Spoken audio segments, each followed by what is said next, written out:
యువతులు నేను ప్రయాణమే వెళ్ళేటప్పుడు అక్కడ లక్ష్మీపురం ఇలా దిగిన తర్వాత ఇలా దిగినప్పుడు నీళ్ళు లేవు, అంటే పొద్దుకున్నాయి. అలా ముందుకు వెళుతున్నప్పుడు ఇద్దరు వ్యక్తులు మధ్యలో ఉన్నారు. ఇద్దరు వ్యక్తులు వద్దు రావద్దు అలాగా అనలేదు. అట్ట ముందుకు వెళుతున్నా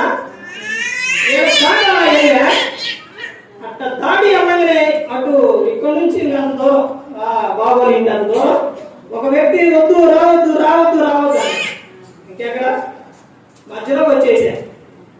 వరద ప్రవాహం ఉందండి, కాలు ఆపితే బండి ఆపితే వెళ్ళిపోయింది, దిగే ఛాన్స్ లేదు. అసలు ఆ ప్రవాహానికి ప్రభువా నువ్వే ప్రభువా అని బండి ఎక్సలెంట్ చెరిపోయింది. అవతలకి వెళ్ళిపోయిన తర్వాత ఉందో ఉందే అంటే